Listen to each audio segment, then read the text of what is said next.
Welcome to Pratap classes. दोस्तों, Pratap classes के YouTube channel पर आपका स्वागत है। तो आज है 21 सितंबर 2023 और 21 सितंबर 2023 के जितने भी इंडिया और वर्ल्ड के जो करंट अफेयर्स के क्वेश्चन बनते हैं, आज उनका हम डिस्कशन करेंगे। पूरा वीडियो ध्यान से देखना और लास्ट टाइम आपसे क्वेश्चन पूछूंगा जिनके जवाब आपको कमेंट बॉक्स में देना होगा। आज अपने पढ़ेंगे वर्ल्ड स्पाइस कांग्रेस का 14वां संस्करण आयोजित हो चुका है।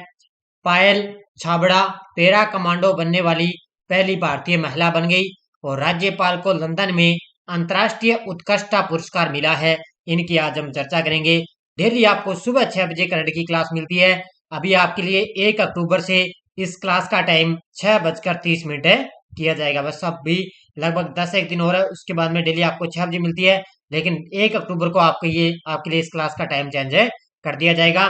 तो सारे विद्यार्थी एक बार वीडियो को लाइक शेयर करेंगे और जो भी विद्यार्थी हमारे चैनल पर नहीं है, जरूर आप चैनल को सब्सक्राइब करें और इसके पास लगे बेल आइकन का घंटा दबाएं ताकि हम जैसे ही वीडियो अपलोड करें उसका नोटिफिकेशन आप तक पहुंच जाएगा। तो सबसे पहले हम कल के क्वेश्चनों को रिवाइज कर लेते हैं। भारत ने किस देश के साथ इन्वेस्टमेंट फोरम 2023 आयोजित किया? तो ये किया है सऊदी अरब के साथ। हाल में पुरानी संसद को किस नाम से जाना जाएगा? तो संविधान सदन के नाम से। हाल ही में होयसला मंदिर को यूनेस्को के विश्व धरोहर स्थल में शामिल किया गया। यह किस राज्य में स्थित है? तो यह है कर्नाटक के अंदर। हाल ही में मोटो जीपी भारत के संस्करण के लिए टाइटल स्पॉन्सरशिप के लिए किसे चुना गया? तो ये चुना गया है इंडियन ऑयल को। डायमंड लीग फाइनल यूजीन 2023 में किसने पोल वोल्ट विश्व रिकॉर्ड तोड़ा? तो ये मोंडो डिप्लाटिन्स ने। हाल में सिंगापुर ग्रैंड प्रिक्स 2023 किसने जीता? तो ये जीता है कार्लोस सैंज ने। भारतीय नौसेना 4 और 5 अक्टूबर 2023 को होने वाले नौसेना नवाचार और स्वदेशी गण संगोष्ठी के कौन से संस्करण की मेजबानी करेगा? तो ये करेगा दूसरी संस्करण की। केंद्रीय नागरिक उड्डयन मंत्री ने किस शहर में उड़ान भवन का उद्घाटन किया? तो ये किया है नई दिल्ली में।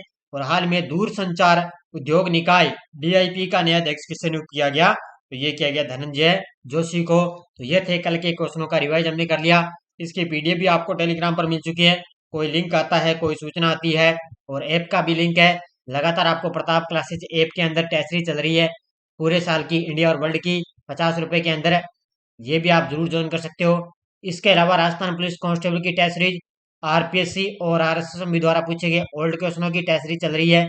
इसमें भी आपको लगातार टेस्ट मिल रहे हैं और सूचना सहायक के लिए भी टेस्ट सीरीज चल रही है, क्योंकि सूचना सहायक का एग्जाम भी अभी आगे कर दिया। जनवरी में इसका एग्जाम है। तो बढ़िया तरीके से आप बस तैयारी को निरंतर आप पढ़ते रहिए। और कोई विद्यार्थी अगर पीडीएफ लेना चाहता है, हमारी इंडिया और राजस्थान करंट अफेयर्स की कोई पीडीएफ लेना चाहते हैं, तो उसके लिए आपको 8239 8239355343 इस नंबर पे पेटीएम फोन पे की सुविधा है। सिर्फ आप ओनली व्हाट्सएप मैसेज करेंगे, आपको 50 रुपए चार्ज लगेगा। आपको इंडिया और राजस्थान दोनों की करंट अफेयर्स की पीडीएफ है जनवरी से लेकर अगस्त तक आपको पीडीएफ मिल जाएगा। अगर कोई विद्यार्थी लेना चाहिए इच्छुक है तो इस नंबर पे व्हाट्सएप मैसेज कर सकता है। तो स्टार्ट करें आज की क्लास। सभी विद्यार्थियों को गुड मॉर्निंग। पहला क्वेश्चन आज की क्लास का, कैबिनेट ने संसद में महिलाओं को कितने प्रतिशत सीटें देने वाले महिला आरक्षण विधेयक को मंजूरी दे दी है? तो कल भी मैंने आपको बढ़िया तरीके से, कल मैंने सुबह इसकी 9 बजे आपको क्लास दी थी एक अलग से, कि कैबिनेट ने संसद के अंदर महिलाओं को कितने प्रतिशत का आरक्षण दे दिया। तो ये दिया है 33% का। कितना? 33% आरक्षण विधेयक को मंजूरी दे दी है। और कल मैंने आपको एक लगभग 8-9 मिनट की मेरी क्लास है, कल मैंने आपको 9 बजे मैंने क्लास दी थी, पूरी डिटेल मैंने करवा दी। क्वेश्चन आएगा उससे बाहर आपका क्वेश्चन नहीं जाएगा, क्योंकि कितनी महिला सीटें सांसद की है, महिलाओं की है, कितनी राज्यसभा में है, कितनी लोकसभा में है, पूरी डिटेल मैंने उस क्लास के अंदर करवा दी आपको। 18 सितंबर को केंद्रीय मंत्रिमंडल ने महिला आरक्षण विधेयक को मंजूरी देकर एक ऐतिहासिक कदम उठाया जो भारत की लोकसभा और राज्य विधानसभा दोनों में महिलाओं के लिए 33% आरक्षण को अनिवार्य करता है। तो लोकसभा और राज्य विधानसभा दोनों के अंदर भी महिलाओं के लिए 33% आरक्षण कर दिया। और ये जो आरक्षण है ना, ये 2026 के बाद में लागू होगा, क्योंकि अभी तो 2023 में अभी तो 5 राज्यों में चुनाव है ना, इसके बावजूद यहाँ पर ये आरक्षण लागू नहीं होगा। तो 2026 के बाद में ये जो आरक्षण है लागू किया जाएगा। हाल में ओलंपियन इलावेनिन वलारिवान ने अंतर्राष्ट्रीय निशानेबाजी खेल महासंघ में कौन सा पदक जीता है? तो ये तस्वीर के अंदर आप देख सकते हो, ये है एक निशानेबाजी ओलंपियन इलावेलिन वलारिवान। तो इन्होंने कौन सा पदक जीता? स्वर्ण पदक जीता है। इन्होंने इसके अंदर दूसरी बार स्वर्ण पदक जीता है। तो ये निशानेबाजी की एक महिला खिलाड़ी है। इन्होंने इसके अंदर अंतर्राष्ट्रीय निशानेबाजी खेल के संघ के अंदर स्वर्ण पदक जीता। ओलंपियन इलावेलिन वलारिवान ने अंतर्राष्ट्रीय निशानेबाजी खेल महासंघ ISSF विश्व कप राइफल और पिस्टल प्रतियोगिता की महिला 10 मीटर एयर राइफल स्पर्धा के अंदर दूसरा स्वर्ण पदक जीता है। इलावेलिन ने 252.2 अंक के साथ फ्रांस की 20 वर्ष की सनसनी ओशियन मिल्यूर को हराया है। तो इतना आपको याद रखना है, बस इन्होंने स्वर्ण पदक जीता। हाल ही में किस देश की सरकार ने 12 सुखोई Su-30M के खरीदने का फैसला किया है? तो ये आपको पता है, लड़ाकू विमान है। इनका नाम है 12 सुखोई Su-30MKI। उनके खरीदने का फैसला किया है किस देश की सरकार ने? भारत सरकार ने। भारत सरकार ने क्या है? 12 सुखोई Su-30M खरीदने का फैसला किया। ये तस्वीर के अंदर आप देख सकते हो, ये देखो इस तरह के ये लड़ाकू विमान है, ये भारत अब खरीदेगा इनको। हवाई क्षेत्र को और ज्यादा सुरक्षित और मारक क्षमता बनाने के लिए रक्षा मंत्रालय ने भारतीय वायुसेना के लिए 12 सुखोई 30MKI फाइटर जेट की खरीद को मंजूरी दे दी है।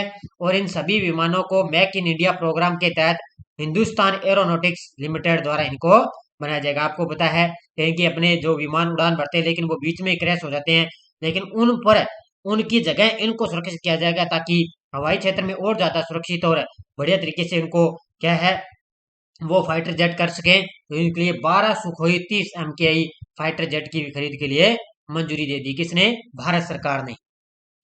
हाल ही में दक्षिण चीन सागर में तनाव के बीच किस देश ने आसियान संयुक्त सैन्य अभ्यास शुरू किया है? हाल ही में दक्षिण चीन सागर के अंदर एक तनाव के बीच में, तनाव है दोनों देशों के बीच में, आसियान संयुक्त सैन्य अभ्यास शुरू किया है इंडोनेशिया ने। किसने किया है? इंडोनेशिया ने किया है। आसियान संयुक्त सैन्य, जो आसियान के अंदर जितने भी देश आते हैं उन्होंने इसके अंदर भाग लिया। एक तरफ है इंडोनेशिया और कहां पर किया है? दक्षिण चीन सागर में। इन दोनों तनाव के बीच में आसियान संयुक्त सैन्य अभ्यास शुरू किया। किसने?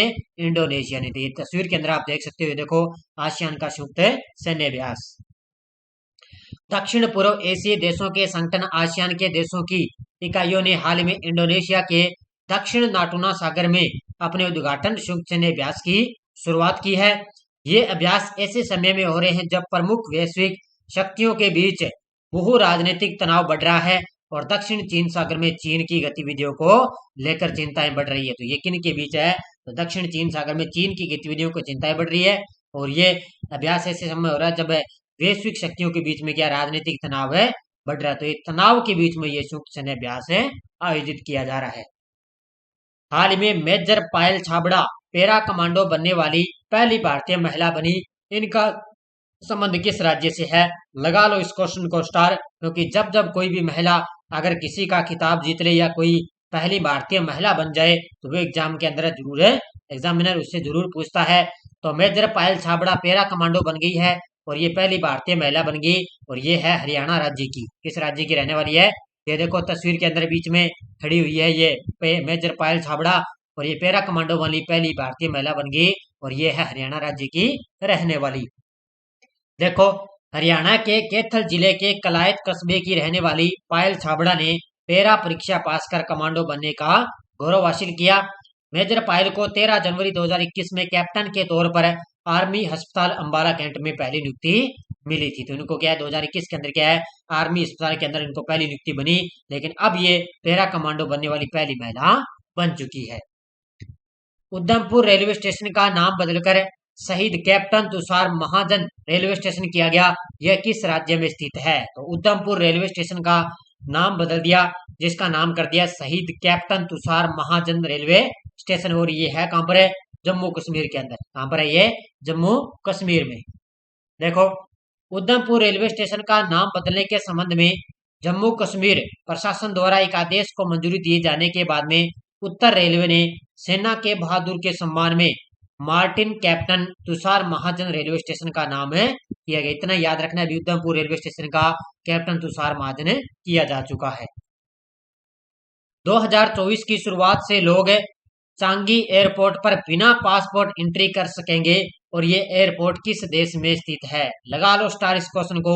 क्योंकि एग्जाम के अंदर बड़ा ही शानदार पॉइंट है आपके लिए, क्योंकि जब 2024 की शुरुआत होगी तब लोग क्या है चांगी एयरपोर्ट पर बिना पासपोर्ट भी एंट्री कर सकेंगे, यानी कि बिना पासपोर्ट भी वो हवाई यात्रा में सफर कर सकेंगे। और ये है एयरपोर्ट कहाँ पर है, ये है सिंगापुर के अंदर है। कहाँ पर है ये, सिंगापुर में है, चांगी एयरपोर्ट है। कब शुरुआत होगी, 2024 के अंदर। देखो, सिंगापुर के चांगी एयरपोर्ट ने लोगों की हवाई यात्रा को बेहतर बनाने के लिए एक महत्वपूर्ण कदम उठाया। 2024 की शुरुआत से लोग चांगी एयरपोर्ट पर बिना पासपोर्ट के विमान का सफर कर सकेंगे, और लोगों को बिना पासपोर्ट के एक बायोमेट्रिक टोकन मिलेगा, यानी कि वो बिना पासपोर्ट के सफर कर सकेंगे। उनको क्या है, पासपोर्ट नहीं का तो उनको क्या एक बायोमेट्रिक टोकन मिलेगा, जिससे वो सफर कर सकेंगे। तो ये देखो कितने एक लोगों को इसके अंदर छूट दी गई है। हाल में किस राज्य के राज्यपाल को लंदन में अंतर्राष्ट्रीय उत्कृष्टता पुरस्कार से सम्मानित किया गया। हाल ही में किस राज्य के राज्यपाल को लंदन के अंदर अंतर्राष्ट्रीय उत्कृष्टता पुरस्कार दिया गया। ये देखो तस्वीर के अंदर आप देख सकते हो, तो ये है मध्य प्रदेश के राज्यपाल है मंगू भाई सिंह पटेल। कौन है, मंगू भाई पटेल हैं, और इनको लंदन के अंदर अंतर्राष्ट्रीय उत्कृष्टता पुरस्कार दिया गया। किसको, मध्य प्रदेश के राज्यपाल को। मध्य प्रदेश के राज्यपाल मंगू भाई पटेल को लंदन में अंतर्राष्ट्रीय उत्कृष्टता पुरस्कार मिला। वर्ल्ड बुक ऑफ रिकॉर्ड द्वारा ब्रिटिश पार्लियामेंट आयोजित सम्मान समारोह में राज्यपाल श्री पटेल ने कहा कि उत्कृष्ट एवं असाधारण कार्य का अभिनंदन ही मानवता के विकास का आधार है। तो ये भी आपको बढ़िया तरीके से याद रख लेना। अगला क्वेश्चन देखो आपके सामने, कोविड-19 महामारी के बाद में गांधी वॉक का 35वां संस्करण किस देश में आयोजित हुआ है। कोविड-19 महामारी के बाद में गांधी वॉक का 35वां संस्करण किस देश में आयोजित हुआ, ये हुआ है दक्षिण अफ्रीका के अंदर। यानी कि पहले भी ये गांधी वॉक, वॉक का मतलब होता है पैदल यात्रा, जैसे अपने भी जाते हैं ना पैदल यात्रा, जैसे अभी आपने रामदेवरा में आपने देखा होगा लोग कितने यात्री जाते हैं, पैदल यात्री जाते हैं। तो इसी तरह दक्षिण अफ्रीका में अंदर क्या है, लोग भी इसमें गांधी मूर्ति के लिए क्या है यहाँ पर गांधी वॉक करते हैं। क्या करते हैं, गांधी वॉक यानी कि पैदल यात्रा करते हैं। पहले भी जाते थे, लेकिन कोविड-19 के कारण क्या ये इसमें पहले इस पर रोक लगा दी, यानी कि इसको स्थगित कर दिया। लेकिन अब इसके बाद में एक बार फिर से इसको स्टार्ट कर दिया। गांधी वॉक का 35वां संस्करण आयोजित हुआ है दक्षिण अफ्रीका के अंदर। जोहान्सबर्ग के लेसानिया में आयोजित होने वाले वार्षिक गांधी वॉक का 35वां संस्करण कोविड-19 महामारी के कारण 3 साल तक स्थगित रहने के बाद आखिरकार लौट आया, यानी कि 3 साल तक ये इस पर रोक लगी थी, लेकिन अब एक बार फिर से इसको स्टार्ट किया गया है। नेक्स्ट है, हाल में वर्ल्ड स्पाइस कांग्रेस का 14वां संस्करण किस शहर में आयोजित हुआ है। किसमें, हाल में वर्ल्ड स्पाइस कांग्रेस का 14वां संस्करण किस शहर में आयोजित हुआ, तो ये हुआ है कहां पर, मुंबई के अंदर। कहां पर आयोजित हुआ है, तस्वीर के अंदर आप देख सकते हो, वर्ल्ड स्पाइस यानी कि मसाला कांग्रेस का ये आयोजित हुआ है, मसाला पार्क है। वर्ल्ड स्पाइस कांग्रेस का 14वां संस्करण कहां पर आयोजित हुआ, मुंबई के अंदर। वर्ल्ड स्पाइस कांग्रेस यानी कि WSC का 14वां संस्करण नवी मुंबई के वासी में आयोजित हुआ। यह 3 दिवसीय कार्यक्रम वाणिज्य और उद्योग मंत्रालय की सहायक कंपनी है स्पाइसेस बोर्ड इंडिया द्वारा कई व्यापार निकायों और निर्यात मंचों के सहयोग से सावधानी पूर्वक आयोजित किया गया। तो कहां पर आयोजित किया गया, 14वां संस्करण मुंबई के अंदर इसका आयोजन किया गया। हाल में तेलंगाना राज्य सरकार ने विद्यार्थियों के लिए मुख्यमंत्री नाश्ता योजना की घोषणा की है। हाल ही में थोड़ा सा मिस्टेक हो गया, तो इतना याद रखना भी, कि इससे क्वेश्चन बना था किस राज्य सरकार ने विद्यार्थियों के लिए मुख्यमंत्री नाश्ता योजना की घोषणा की, तो ये की है तेलंगाना की राज्य सरकार ने। तो याद रखना, यहीं पर इसका उत्तर लगा दिया। तो तेलंगाना राज्य सरकार ने क्या विद्यार्थियों के लिए मुख्यमंत्री नाश्ता योजना की घोषणा की, तो उसका उत्तर हो जाएगा ऑप्शन नंबर डी। देखो, सीएम KCR यानी कि चंद्रशेखर राव ने, सीएम है तेलंगाना के, 24 अक्टूबर से राज्य भर के सरकारी प्राथमिक और उच्च विद्यालयों यानी कि कक्षा 1 से 10 तक पढ़ने वाले छात्रों के लिए चीफ मिनिस्टर ब्रेकफास्ट स्कीम शुरू करने का निर्णय दिया है, यानी कि चीफ मिनिस्टर ब्रेकफास्ट स्कीम। इस योजना का उद्देश्य है कि विद्यार्थियों को गुणवत्तापूर्ण पढ़ाई के साथ साथ में अच्छा पौष्टिक भोजन उपलब्ध करवाना है, कि साथ साथ में विद्यार्थी पढ़ते भी रहें और उनको साथ साथ में भोजन भी अच्छा उपलब्ध होता रहे। अशोक लीलैंड ने बस प्लांट स्थापित करने के लिए किस राज्य के साथ समझौता किया है। अशोक लीलैंड एक कंपनी है और इन्होंने बस प्लांट स्थापित करने के लिए किस राज्य के साथ समझौता किया, तो ये किया है उत्तर प्रदेश के साथ। ये तस्वीर के अंदर आप देख सकते हो, ये है उत्तर प्रदेश के सीएम योगी आदित्यनाथ और ये है इधर खड़े हैं अशोक लीलैंड के जो है मुख्य सीईओ। इन दोनों के बीच में समझौता हुआ है, क्या करने के लिए? बस प्लांट स्थापित करने के लिए। 15 सितंबर को अशोक लेलैंड हिंदुजा ग्रुप की प्रमुख कंपनी ने स्वच्छ परिवहन को बढ़ावा देने और वाणिज्यिक वाहन उद्योग को मजबूत करने के प्रति एक महत्वपूर्ण कदम के रूप में 1000 करोड़ रुपए का निवेश करने की योजना घोषित की है। इस निवेश का उद्देश्य एक नवाचारी बस निर्माण सुविधा स्थापित करना, जिससे कंपनी का पहला प्रयास उत्तर प्रदेश में हो चुका है। तो उत्तर प्रदेश के अंदर पहला ये प्रयास किया गया है। पीडीएफ आपको टेलीग्राम पर मिल जाती है। वीडियो के डिस्क्रिप्शन में टेलीग्राम का लिंक है। कोई लिंक आती है, कोई सूचना आती है, सब आपको टेलीग्राम पर सूचना की जाती है। पिछले वीडियो क्वेश्चन क्या था?